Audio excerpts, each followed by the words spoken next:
Bienvenue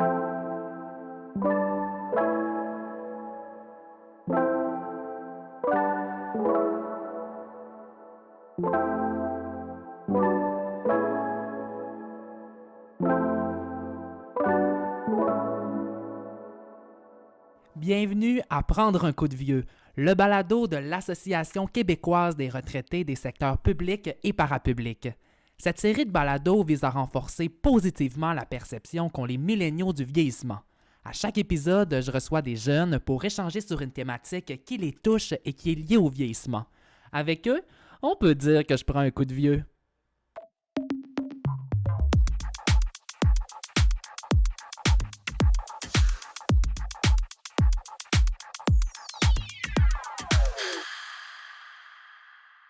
Dans cet épisode, je reçois le chargé de projet de l'Observatoire sur la retraite, Riel Michaud-Baudry. En plus d'avoir publié des travaux sur la retraite au Québec, Riel est l'auteur du livre La retraite en commun, un ouvrage qui aborde les différents enjeux liés à la retraite. J'ai donc profité de ma rencontre avec lui pour qu'il nous explique comment le système de retraite est-il adapté à la jeune génération. Bonjour Riel. Bonjour, Marc-William. Alors, Riel, le système de retraite au Québec, c'est un système qui se compose de plusieurs piliers qui visent chacun à combler une partie des revenus qui sont nécessaires à la retraite à travers des mécanismes de financement et de prestations qui sont tous distincts. Est-ce que tu peux nous expliquer, c'est quoi les différents paliers du système de retraite et comment chacun d'eux fonctionne? Ben oui, avec plaisir. Le premier palier, donc le système de retraite au Québec, au Canada, c'est composé de trois paliers différents. Puis c'est aussi comme ça qu'on comprend les systèmes de retraite ailleurs dans le monde. Donc, trois ou quatre paliers différents. Des fois, c'est des piliers, des paliers ou des étages, là, donc dépendamment de la façon dont on veut le nommer. Puis le système québécois et canadien, qui est beaucoup similaire. Donc, il y a peu de différence entre le régime de retraite du Québec ou celui du reste du Canada. Puis, le premier palier du système de retraite, c'est la pension qu'on appelle du gouvernement fédéral. Donc, ça s'appelle le programme de la sécurité de la vieillesse, qui verse un montant à peu près égal à tous les Canadiens et toutes les Canadiennes, qui est d'environ 7 ou 8 000 annuellement, entre ces deux montants-là. Puis, donc, c'est un revenu que tous les retraités, toutes les personnes de plus de 65 ans peuvent toucher et qui est un revenu qui va durer tout le reste de la vie, puis qui est indexé à l'inflation. Cette pension-là est payée par les impôts et les taxes qu'on verse au gouvernement fédéral. Dans ce programme-là, il y a aussi ce qu'on appelle le supplément de revenu garanti, qui est un revenu pour les personnes qui ont moins d'autres sources de revenus, donc des sources de revenus du régime des rentes ou d'un régime d'employeur ou de REER. Donc, c'est plus pour les personnes plus défavorisées que le supplément de revenu garanti est versé. Puis ça offre une prestation qui permet aux gens d'atteindre à peu près là, le seuil de pauvreté. Parce que les systèmes de retraite ont deux objectifs. Le premier, c'est d'éviter la pauvreté des personnes aînées. Et le deuxième objectif, c'est de mieux remplacer le revenu que les gens avaient durant leur carrière. Donc, pour que les gens n'aient pas une trop grande diminution de leur niveau de vie une fois qu'ils arrivent à la retraite.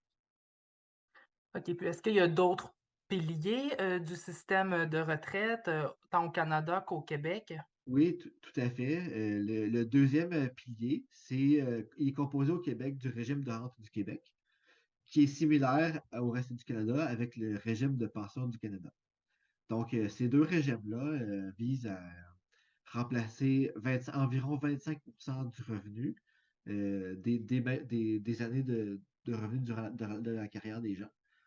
Et c'est un régime qui est obligatoire. Donc, l'ensemble des travailleurs et travailleuses et l'ensemble des employeurs aussi, ils cotisent pour leurs employés. Donc, le taux de cotisation, il est réparti en moitié pour les travailleurs, puis l'autre moitié pour les employeurs. Puis, ce qui est une dimension intéressante ou en fait particulière pour les jeunes d'aujourd'hui, c'est qu'en 2018, il y a eu l'introduction du régime de retraite de rente du Québec supplémentaire, donc qui vise à couvrir une plus grande portion des revenus des gens. puis à augmenter un petit peu le taux de remplacement de revenus. Donc, pour le régime de rente du Québec, c'est 25. Puis là, celui-là va venir ajouter 8,33 pour atteindre 33,33 en 2000, au courant des années 2060. Donc, pour les jeunes d'aujourd'hui, ça a un caractère important parce que leurs revenus vont davantage être remplacés par ce régime-là lorsqu'ils vont être à la retraite dans quelques décennies. Et Puis, pour le le troisième pilier, il y a également l'épargne privée personnelle. Est-ce que tu peux nous expliquer un peu c'est quoi, comment ça fonctionne? oui, dans le troisième pilier, il y a deux choses différentes. Comme s'il y avait dans le troisième étage deux pièces dans cet étage-là. La première pièce, c'est les régimes complémentaires de retraite qu'on retrouve par exemple dans la fonction publique, dans différentes entreprises qui offrent des régimes à prestations déterminées ou à cotisations déterminées. Puis, il y a l'épargne personnelle. Donc, par exemple, là, sous la forme des REER. Bien souvent, les gens vont s'acheter des REER pour constituer un patrimoine financier pour la retraite. Donc, il y a ces deux pièces-là dans le même pilier dans le même troisième pilier de la retraite. Il y a ces deux pièces-là qui ont des particularités qui sont différentes, mais qui contribuent beaucoup à ce que les gens aient un revenu adéquat à la retraite. Je constate que les différents piliers du système de la retraite, c'est vraiment conçu en vue de notre sortie définitive du marché de l'emploi. Mais il faut savoir qu'aujourd'hui, à l'heure où on se parle, cette notion de retrait par rapport au travail, ça concerne pas seulement les personnes aînées, mais ça peut, par exemple, concerner les travailleurs qui sont au retour aux études, ça peut concerner notamment les jeunes parents qui s'occupent à temps plein de leurs enfants, mais ça peut aussi concerner les personnes qui sont inaptes au travail. Est-ce qu'on peut dire qu'il y a une ou plusieurs retraites dans une vie? Ah ben c'est bien, c'est une bonne question, Marc-William. Tu sais, moi, je pense aussi qu'il y a plusieurs retraites dans la vie. Tu l'as bien nommé, le retour aux études, se retirer du marché du travail pour prendre soin d'enfants. Donc, toutes ces. Puis aussi, les gens, par exemple, qui sont dans des périodes de chômage. Donc, toutes ces, tous ces programmes-là qui visent à aider les gens lorsqu'ils sont retirés du marché du travail, ben ça vise, c'est très lié avec notre société salariale, c'est-à-dire qui est fondée sur la participation au marché du travail contre un salaire. Puis quand on n'est pas dans cette dynamique-là, ben ça prend des sources de revenus, comme les prêts et bourses pour les étudiants, comme le régime québécois d'assurance parentale pour les nouveaux parents, comme bon, des rentes de retraite pour les retraités, comme des prestations d'assurance emploi pour les gens qui perdent un emploi ou qui sont malades pendant une certaine période de temps, ou même qui doivent prendre soin aussi d'une personne qui est en soins palliatifs. Donc, il y a différents types de prestations. Les différentes institutions qui s'occupent de ces périodes de retrait du travail proposent une belle variété de prestations pour mieux supporter les gens lorsqu'ils ne sont pas dans le cadre d'un emploi. Puis, par exemple, j'ai oublié justement dans la liste les personnes inaptes, comme tu l'as mentionné, ben, il y a quand même un régime le régime d'invalidité qui est parrainé par Retraite Québec, là, donc qui fonctionne aussi avec le régime de rente du Québec. Puis évidemment, ben, il y a l'aide sociale, donc l'aide de dernier recours, mais même juste si on reste au moment où est-ce que les gens se retirent du marché du travail, il y a toujours quelque chose quand même qui est perfectible, évidemment. Donc, il y a des mailles du filet social qu'il faut, je pense, qui sont importantes de resserrer. Mais il y a quand même quelque chose qui est là pour les différents événements de vie qui nous éloignent du Oui. marché du travail. Et si on prend le portrait, bon, d'un jeune de 20 ans qui vient d'entrer sur le marché du travail à temps plein, de façon permanente. Bon, par exemple, on va prendre mon cas. Moi, j'ai 23 ans. Je viens de commencer un nouvel emploi à l'Association québécoise des retraités des secteurs publics et parapublics, à la QRP. Euh, quel conseil tu me donnerais pour que je puisse épargner pour ma retraite, mais également pour tous les jeunes dans la vingtaine qui commencent un nouvel emploi comme moi, c'est quoi les bonnes choses à faire?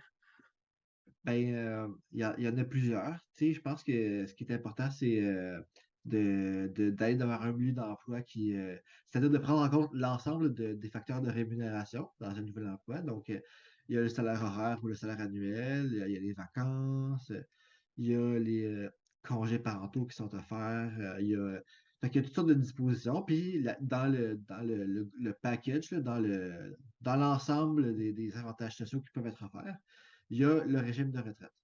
Donc, le régime de retraite qui peut varier en qualité, soit par exemple un REER collectif ou le régime volontaire d'épargne retraite qui sont de moins bonne qualité, ou d'autres qui sont de meilleure qualité, comme les régimes à prestations cibles, les régimes de retraite à financement salarial ou les régimes à prestations déterminées. Puis il y a aussi le deuxième volet, c'est la participation de l'employeur au travers de ses cotisations. Donc, ça peut être, par exemple, un REER collectif, mais où est-ce que l'employeur cotise la moitié, le deux tiers, le trois quarts des cotisations des employés. Ça peut être sinon un régime en fait, ce que je veux dire, c'est qu'il y a cette dimension-là aussi de la participation de l'employeur dans l'offre de la qualité d'un régime, mais aussi sa participation dans le nombre de cotisations qui est fait. Comme moi, par exemple, j'ai deux emplois, puis il y a un emploi là-dedans, c'est un régime de retraite à financement salarial qui offre des rentes garanties puis indexées. Puis j'ai un deuxième emploi aussi, encore une fois, à temps partiel, où est-ce que c'est un REER, mais où est-ce que l'employeur cotise la moitié. Donc, c'est déjà plus avantageux que, par exemple, un employeur qui met juste en place un REER sans y cotiser. Tu sais. Fait que, il y a cette dimension-là qui est importante à regarder, même quand on est jeune, parce que ça, des régimes de meilleure qualité nous permettent de cotiser moins d'argent, donc ce qui est avantageux financièrement. Puis des régimes où l'employeur cotise la moitié, ben, ça nous permet de baisser notre taux de cotisation de beaucoup, tu sais, pour la retraite. Donc, c'est quand même des facteurs importants à regarder, je pense, quand on commence un nouvel emploi. Donc, si je comprends bien, ce que tu nous suggères, c'est vraiment de regarder si l'entreprise offre des régimes de retraite pour les employés. Puis habituellement, en fait, ce sont des régimes complémentaires de retraite où, en fait, l'employé et l'employeur cotisent habituellement à part égale. Mais j'aimerais insister sur le fait que, bon, sur l'épargne personnelle privée, bon, dans cette forme d'épargne-là, c'est vraiment l'individu qui cotise à sa discrétion en fonction de sa capacité à épargner. Mais dans le contexte de l'inflation actuelle, est-ce qu'on peut dire que ce type d'épargne-là devient hors de la portée des jeunes qui sont dans la vingtaine et dans la trentaine? Ah, c'est une bonne question. Tu sais, c'est vrai que dans le fond, ça gruge beaucoup, l'inflation gruge beaucoup notre pouvoir d'achat. Puis en fait, j'ai consulté un sondage récemment, puis ça disait que les Canadiens, Canadiennes avaient moins cotisé à leur régime de retraite parce que les autres dépenses comme le logement ou la nourriture ont pris plus d'importance. Mais c'est quand même, tu sais, en fait, l'avantage d'être jeune, c'est que notre réseau de placement est très éloigné. Donc, on peut se permettre de faire des cotisations qui sont encore dans des fonds communs de placement ou dans des indices, dans des fonds indiciels qui sont plus risqués, tu sais, puis qui génèrent un meilleur rendement. Donc, cette dimension-là, elle est en faveur des jeunes parce qu'on peut se permettre de faire des placements qui sont plus rentables. Puis, mais par rapport à l'inflation, c'est sûr que ça a diminué la capacité des gens à épargner, tu sais, puis c'est dommage. Puis en fait, ça renouvelle aussi l'importance des régimes publics, donc les régimes du premier pilier puis du deuxième pilier, ainsi que les régimes d'employeurs qui peuvent, qui vont, qui prélèvent des cotisations automatiques puis qui prennent en compte la cotisation de l'employeur au régime. Donc, ça permet aux gens de plus se concentrer à moins avoir d'épargne retraite individuelle puis pour en plus dépenser dans la nourriture, là, par exemple. Mhm. Et il y a également le REER qui est à la disposition des jeunes. Est-ce que tu peux nous expliquer comment ça fonctionne, un REER pour les jeunes qui nous écoutent? Ben oui, avec plaisir. Puis je vais même pouvoir peut-être vous parler un peu du CELI aussi, là, qui est son pendant. Donc, il y a, quand on regarde des régimes de retraite individuels comme celui-là, que ce soit au Québec ou ailleurs dans le monde, il y a trois éléments qui peuvent être taxés ou exempts de taxation. Le premier, c'est la cotisation. Le deuxième, c'est les rendements. Puis le troisième, c'est les sorties d'argent, quand on sort de ce compte-là. Donc, les REER proposent une exemption de taxes lors des cotisations, parce que les cotisations sont déductibles d'impôts. Il prévoit aussi une exemption de taxes ou d'impôts sur les revenus, les revenus de rendement. Mais par contre, il prévoit une taxation lors du retrait des sommes. Donc, quand les gens retirent de l'argent du REER, ils vont payer de l'impôt. Que ces gens-là soient plus avant la retraite ou que ce soit au cours de la retraite, ils vont payer de l'impôt sur les retraits. Le CELI, lui, c'est un peu le miroir du REER. Donc, les cotisations sont taxées parce qu'on paye de l'impôt sur nos revenus, puis c'est au travers de ces revenus-là qu'on met de l'argent dans le CELI. Les revenus de rendement sont exemptés de taxes ou d'impôts. Puis, les sorties d'argent sont exemptées de taxes et d'impôts aussi lorsque les gens retirent l'argent de leur CELI, que ce soit pour se payer des voyages, une maison ou pour la retraite. Donc, OK. il y a ces deux véhicules-là qui sont accessibles. Puis le REER, c'est le plus ancien, en fait, là, qui date du milieu des années 50, puis qui est là qui propose une somme immobilisée. Donc, le pari, c'est que les gens payent plus d'impôts lorsqu'ils travaillent parce que leur revenu est plus élevé. Ils peuvent mettre de l'argent dans leur REER et bénéficier de déductions d'impôts. Puis, une fois qu'ils sont à la retraite, puis que leur revenu est un petit peu moindre, ben, ils retirent leur argent, puis ils ont moins d'impôts à payer sur cet argent-là qu'ils retirent que s'ils l'avaient fait durant leur vie active. Mhm. Et hier, Retraite Québec, a annoncé, ou du moins envisage de hausser l'âge d'admissibilité aux rentes de retraite de 60 à 62 ans, alors que l'âge maximum pour commencer à recevoir ces prestations pourrait passer de 70 à 72 ans. Par contre, le profil des travailleurs, il évolue parce qu'en fait, on assiste actuellement à une transformation dans le monde du travail, puis les valeurs également changent, puis il n'y a pas nécessairement le standard du travail salarié qui prime toujours chez les jeunes. Est-ce que tu crois que les jeunes de 20 à 30 ans d'aujourd'hui vont accepter de prendre leur retraite plus tard dans la vie? Ben, c'est une bonne question, Marc-William, parce que ce qu'on constate, c'est que le taux d'emploi des personnes mettons, 50, des travailleurs expérimentés, mettons, des gens entre 55 et 70 ans, ben, il augmente beaucoup. Donc, les gens travaillent de plus en plus, puis de plus en plus tard. Donc, il y a déjà une transition comme naturelle vers une augmentation de l'âge moyen à être à la retraite.